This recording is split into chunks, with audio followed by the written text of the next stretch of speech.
What if one of South Africa's biggest public health crises was hiding in plain sight? Every day, South African men are dying by suicide at a rate nearly 4 times higher than women. Behind every statistic is a father, a son, a brother, a husband, a colleague, or a friend whose struggle often went unseen until it was too late. Globally, suicide claims more than 700,000 lives each year. But in South Africa, the picture is particularly concerning. The country's suicide rate is more than double the global average and among the highest in the G20. While many countries have seen suicide rates decline over the past 2 decades, South Africa's trend has moved in the opposite direction. The burden falls disproportionately on men. Recent data shows that approximately 80% of suicide deaths in South Africa are male. Men die by suicide at a rate exceeding 35 deaths per 100,000 people, one of the highest rates amongst major economies in the world.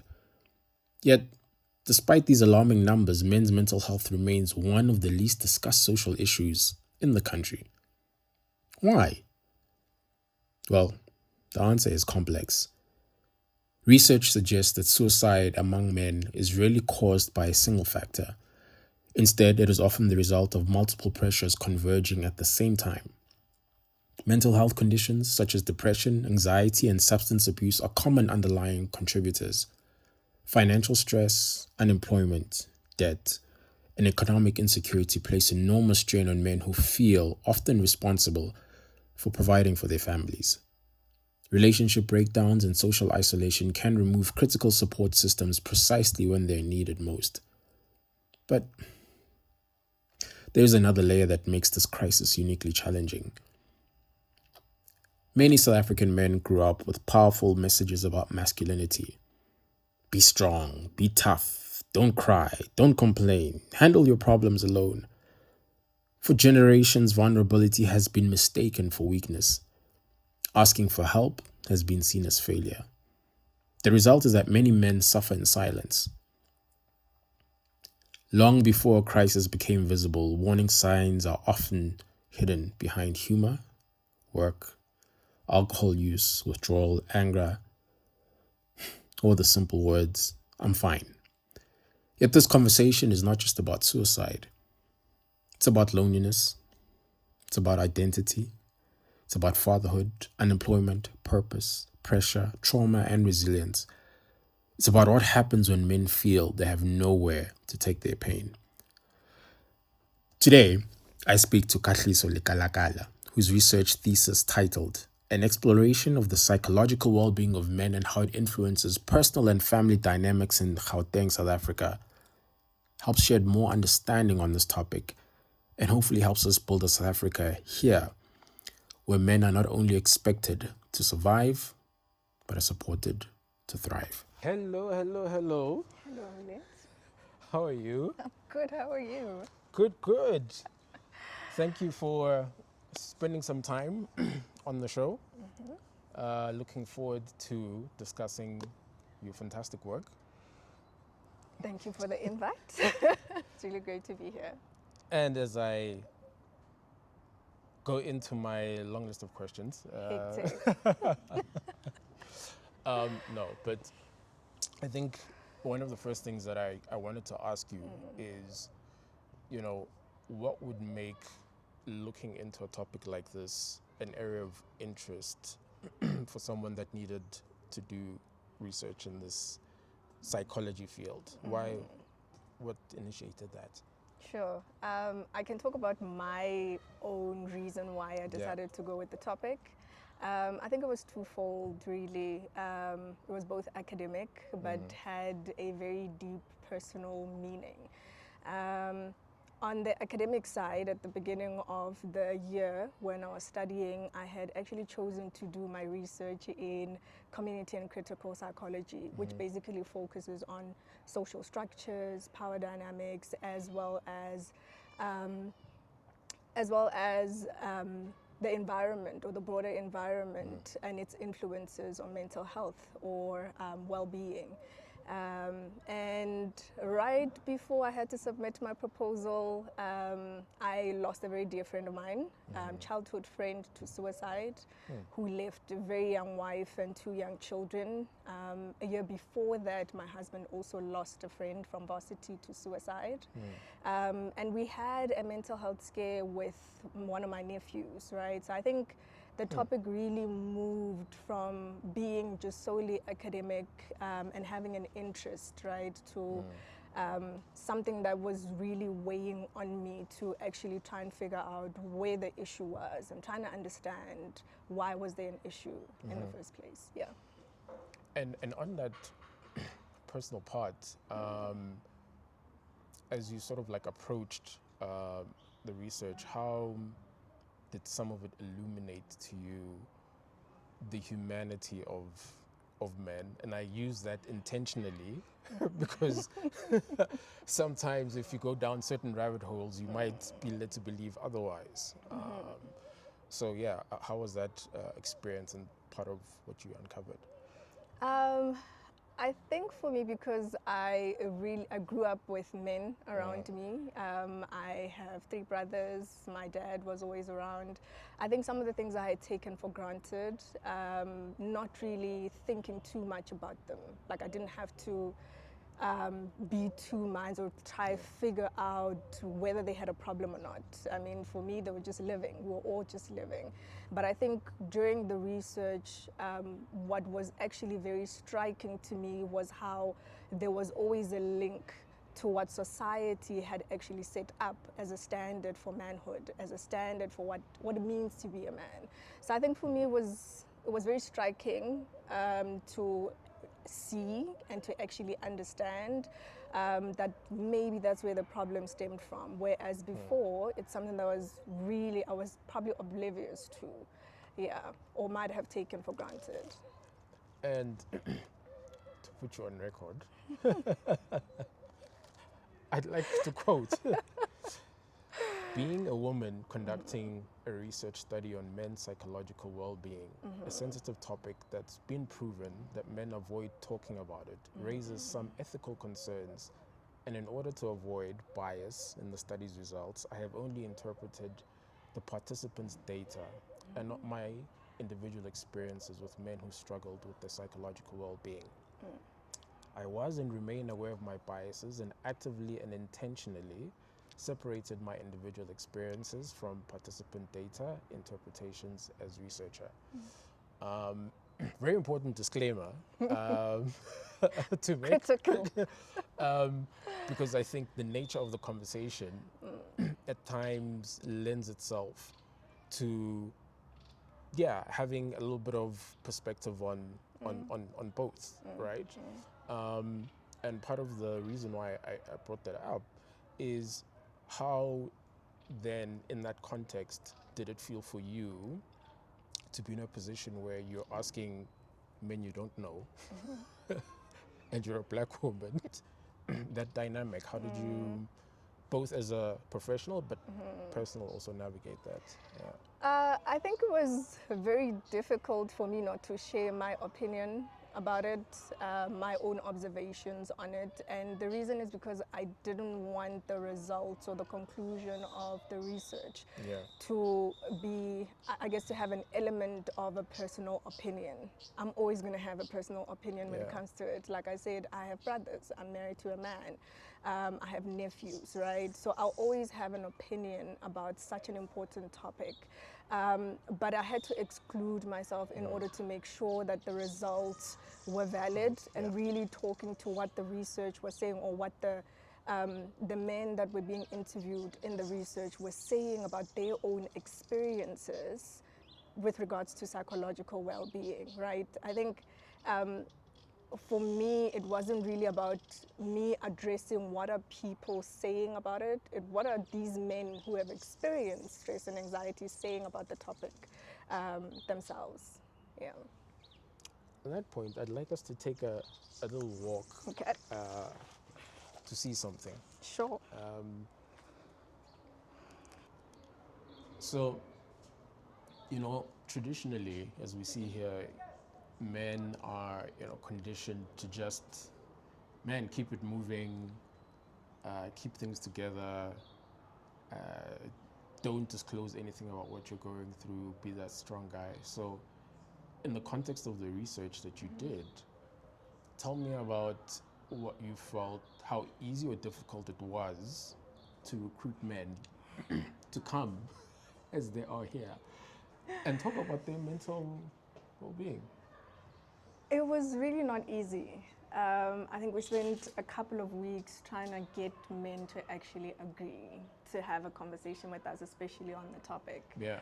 And this is something that also came out very strongly during the research, during the interviews, that they really associate manhood or masculinity as not being transparent. We don't disclose what we're going through. Men don't talk about their feelings.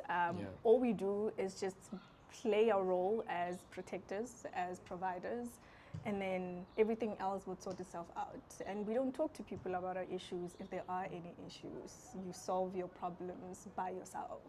So it was very difficult, actually. And you would see, even with the questions, when you ask certain questions during the interview, where people would hesitate before they answer, whether it would be socially acceptable to say what they wanted to say, or to open up and be 100% transparent and authentic about their answers. So I think that's where one of the challenges were, and I do list it as a limitation as well in the study, that because I'm a black female, asking about a very sensitive topic that men are struggling with, they might look at me and be like, but this is also the type of person I need to hold it together for. So maybe being honest and transparent might not be a goal. Yeah. And with what you've said, did you get a sense of, even though you are a black woman asking them these questions, that in much as they've been grappling with their mental health, they had some kind of support system that they could fall back on from other men? What was your sense that, just like the picture depicts, you know? Honestly, I think what came out of the research was also one of the things that was surprising for me, is it was twofold, right? On the one hand, you had people that had a very great support system, but never men. Though it was always either a woman, a spouse, sisters, or their parent, the mother, right? But never another man. And then on the other hand, it was just people who had men that they hang around with, but they really don't talk about the problem. We hang around, we drink, we eat meat. That was one of the things that was actually said in one of the interviews, but never really a space where men could be vulnerable and have conversations with each other about what they were experiencing. Wow. Yeah. Gives us much to think about. A lot to think about. Wow. Yeah. As we ponder some more, let's... Okay. Do you? Thank you.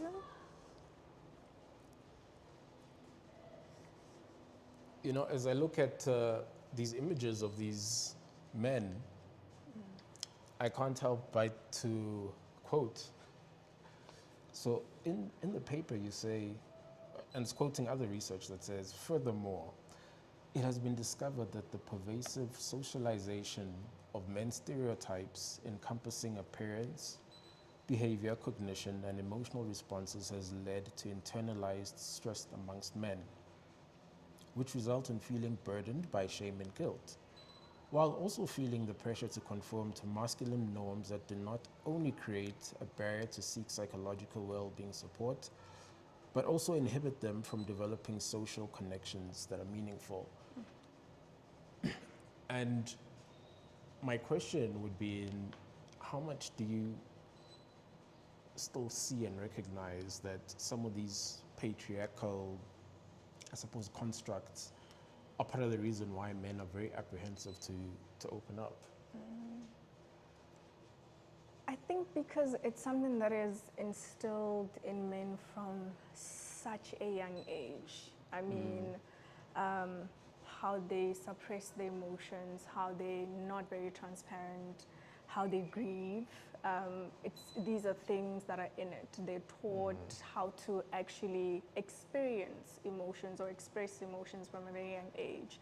And I think that's where the problem is. It's something that's ingrained in them and they grow up with it, right? You don't talk about your problems, you don't mention that you have a problem, right? So we end up promoting this social ideology of strength, right? A form of masculinity that is very dangerous to a certain extent because it suppresses the level of transparency that a man has or should have, right?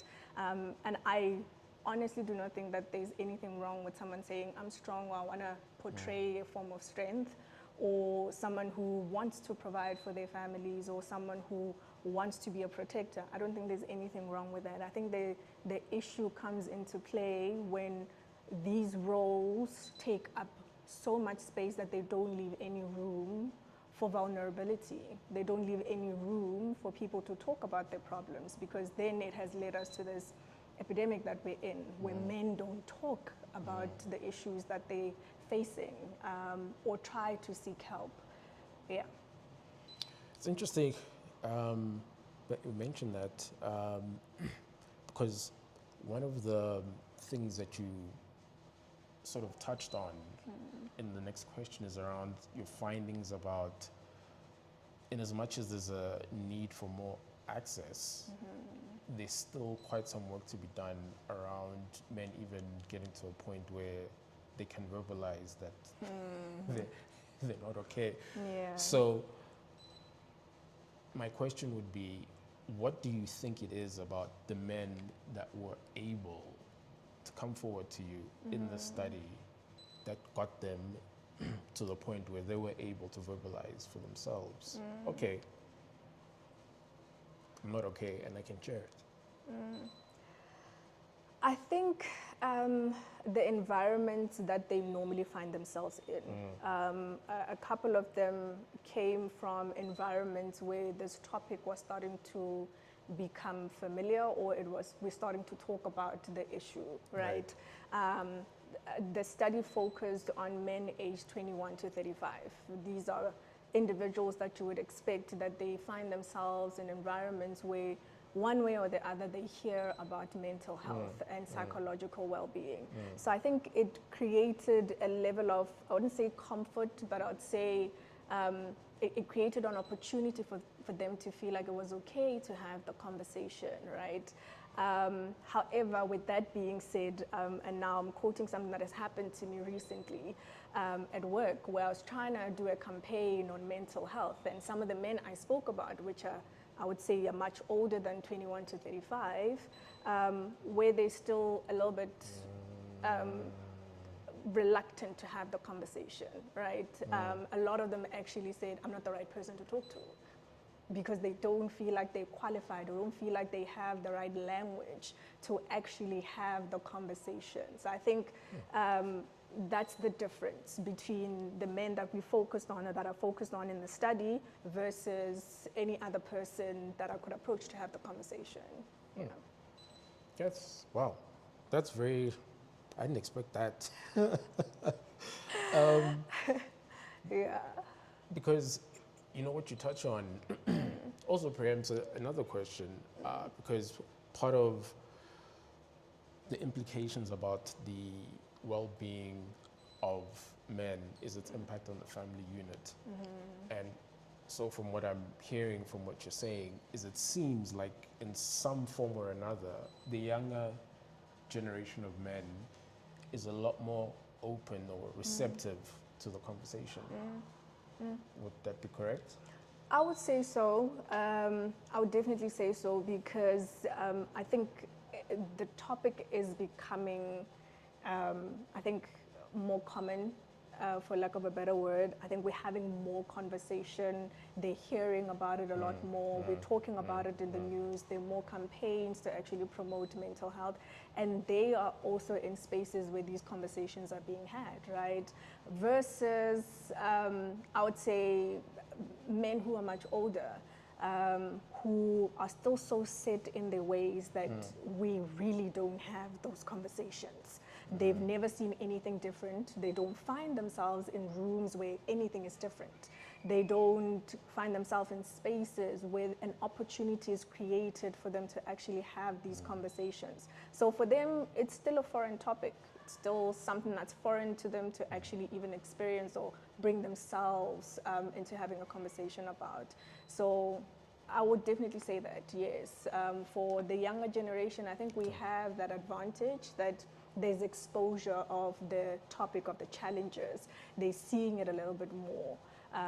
So it becomes a little bit easier then to have a conversation with them. Whereas I think the only challenge then would be would be when these older men who are raising kids differently, you're being taught something different at home, but then you're experiencing something else in society, where change is coming, a change is happening, but then you still go back to the same environment that teaches you otherwise.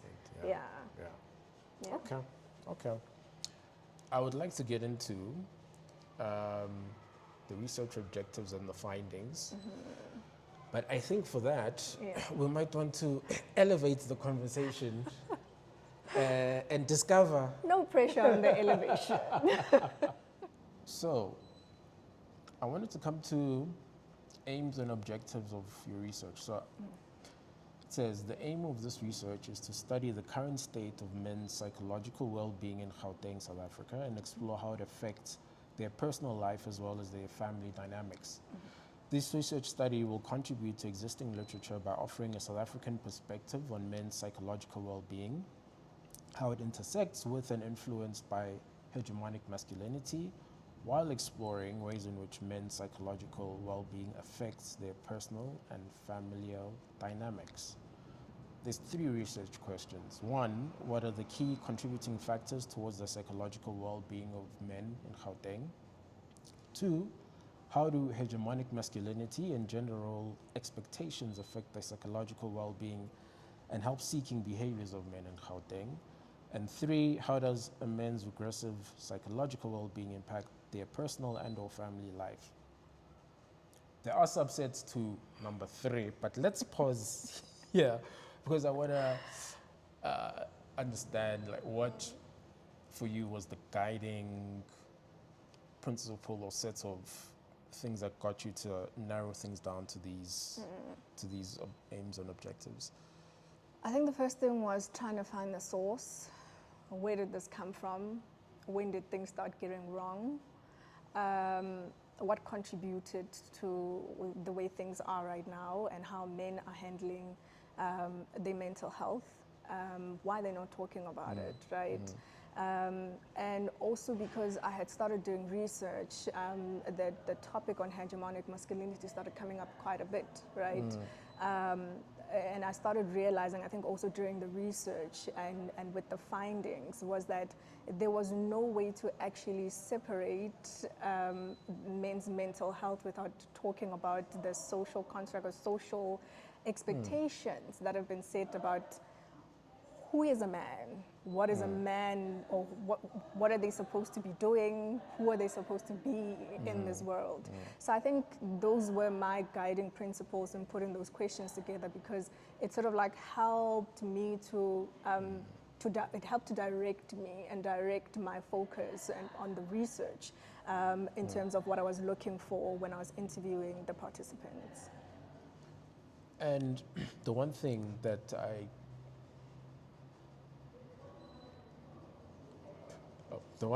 wanted to add is under question 3. Yes. For the audience to be aware, there are actually other sub-questions. So 3.1, how do men in Gauteng perceive and experience stigma around psychological well-being?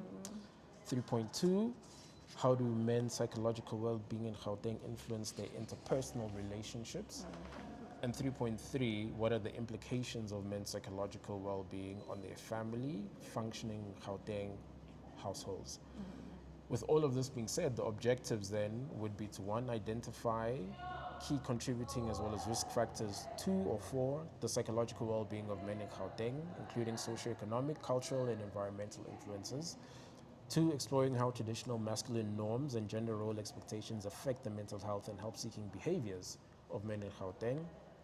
And lastly, to explore the diverse ways a men's regressive psychological well-being places stress within the familial ergonomics of his household.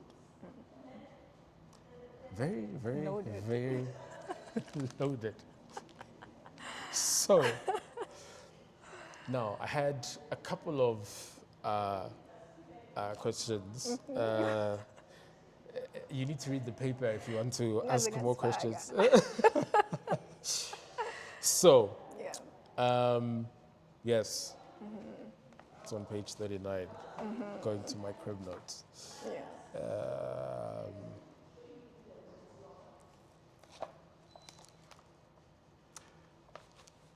The crux of the findings, which I found quite interesting, is there were four thematic results, or sets of thematic results, which she describes as four overarching themes encapsulate men's psychological well-being and the impact it has on personal and family dynamics in Gauteng. Number one, roles, identities, and the concept of psychological well-being. Two, stigma and perception of psychological well-being challenges. Three, coping mechanisms. And four, measuring, assessing the impact of psychological well-being on personal and family life. And before we get into each one, was the overwhelming data like that clear about these are the like big four themes? I believe the data was very clear. Yeah. It was very clear. Yeah. I think the data that we managed to get during the interviews really pointed to where the issues were, really pointed to where the foundation was in terms of answering the questions that we had set, that were set in the research. Yeah. Because I think what's quite interesting is how there's such like a strong correlation with some of the issues that were mentioned in the background, particularly around the roles, identities part. And the one part that I would find quite interesting is for the black participants, how the added strain of the financial provision, being the provider, seemed immeasurably higher versus other races. Yeah. Let's have a chat about that. Okay. So I think it's clear the historic background that has contributed to that, and we all know the challenges that we have faced as Black people, right, or the Black community, especially in terms of financial well-being or just providing for our families, right, or men providing for their families since they identify so heavily with that role. So I think what really contributed to that is versus the other races, Black men were really not set up. Like there was never like a foundation set for them financially to get them to a point where their starting point was a little bit further than the rest of the other races. Whereas for other races, like your white men or colored men, I think for coloreds it would be closer to what the Black status or rather the Black results were. But for white men in particular, you would find that they're a bit set up. You know, financially, they have a history of making things right and setting things right financially. So their starting point is they're way more ahead financially. So I don't think that was really surprising for me to actually discover during the research. It just really contributed, rather made it clear that the assumptions that one would have about the injustices of the past were actually accurate. Yeah. And on that, I'd like, for the benefit of the audience, to quote some verbatims. Obviously, the participant one, participant. So participant one says, also plays a role because then the men are perceived as head of the household, who are raised to believe that that's how it's supposed to be. The man is the protector. Participant 3 said expectation for men to be the providers and protectors, like they're supposed to be the ones who bring in the money and make sure everyone is safe and taken care of. And I guess my role fits into that. Participant 4 said traditionally there's this expectation that men should be the providers, the ones who bring home the bacon, so to speak. And whilst that is still a prevalent idea in many households, I think it is important to recognize that the concept of family roles has evolved over time. Then lastly, participant 5 said, I understood that the man is the provider in the house and the woman is a supporter to the provider. Not to say that my mother didn't just follow, but she also worked, and my father also worked, and they brought a good family.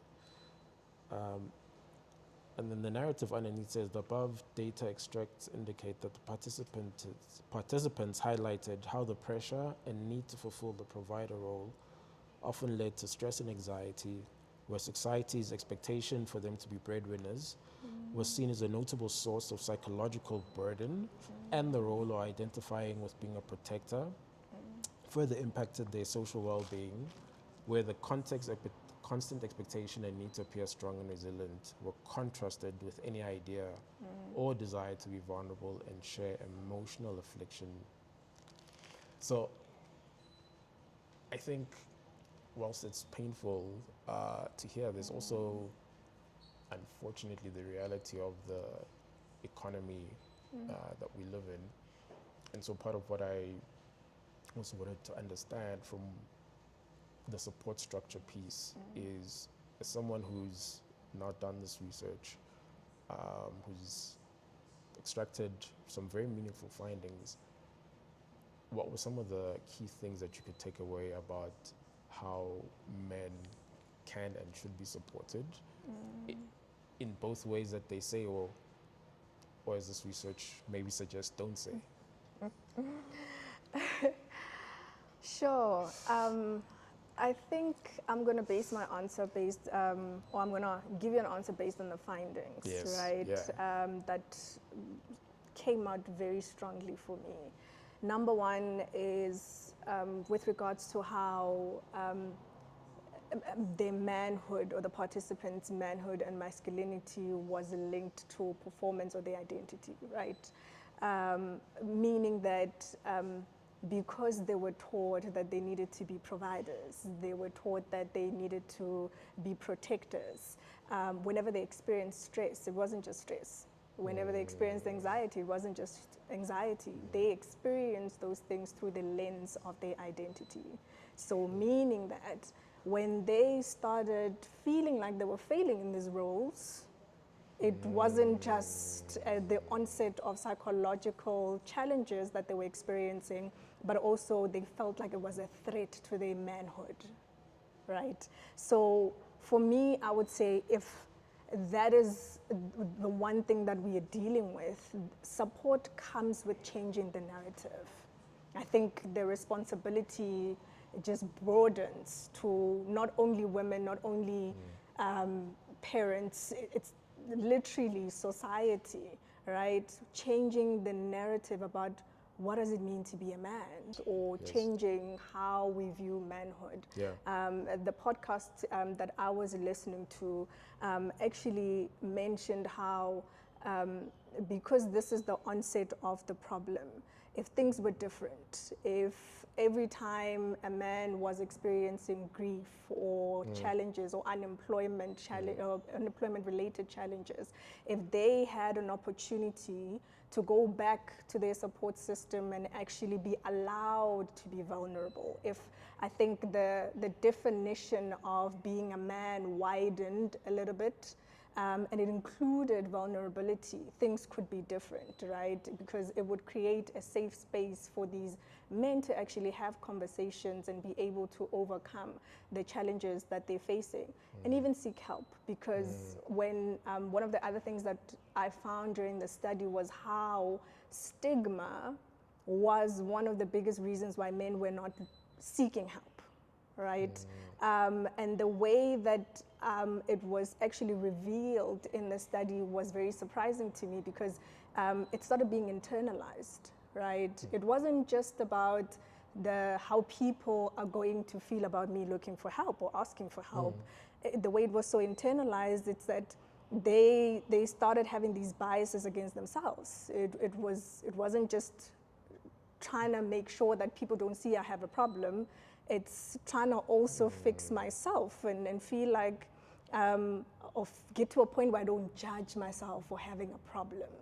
So I think in those cases, we need to also create safe spaces for men to have these conversations, but also create spaces of accountability as well, where men themselves can have these conversations. I think we can create a platform for the boy child to be able to talk about their emotions, right? Give them the right language, the right vocabulary to actually communicate these things. Because one thing that I also realized is with regards to having the right language, for women it's different. We talk about it all the time. We're known for talking. We can talk about everything under the sun, especially our emotions and how we feel about certain things. Whereas for men, if a boy child comes and they're mocked for being vulnerable, they are ridiculed for feeling some form of pain, they grow up to be men who suppress their emotions, the men who don't talk about what they're going through. So I think the problem really needs to start with creating an opportunity or a safe space for the boy child and men to have conversations, not only within their families, not only within society, but men with men as well, to say it is okay that I'm going through this. It is okay that you're going through this. So I think it changes the game for everybody in that case. And first of all, thank you for your contribution in changing the narrative.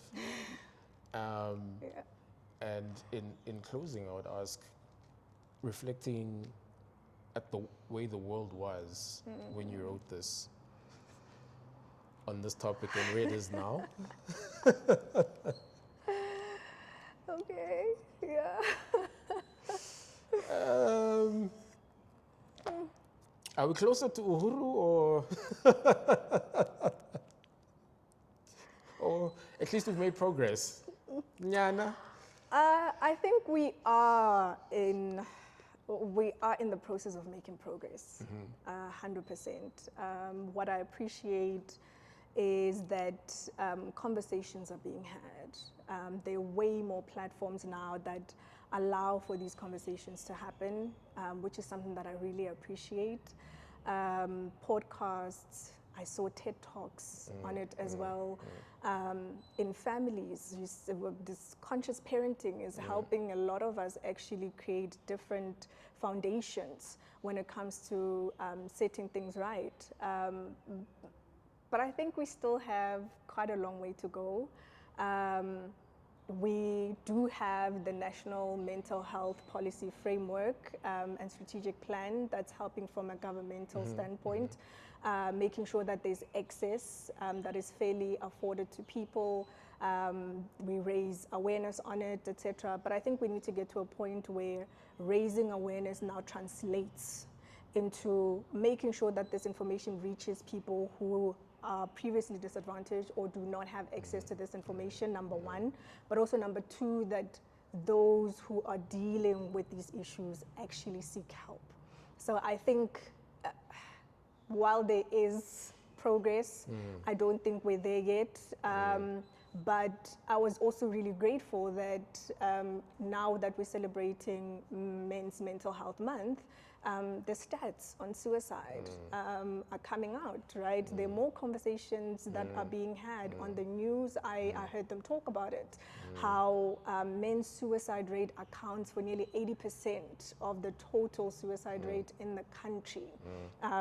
The stats were the same back then. Yeah. Very It's true. still the Very same true. today, but Very we're true. having the conversation. I think the more people Yeah. realize it, the more conversations we have, the more we can change the narrative, the more we can actually create environments and societies that look at men differently as humans, more than just providers and protectors, right? That is just a role. So for them to stop associating themselves and a level of not meeting that standard in order to be whole, in order to have healthier societies, I think is what we really need to aim for right now. And I think it will help that we're having these conversations. It's a start.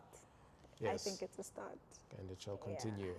And thank you, yet again, for helping change the narrative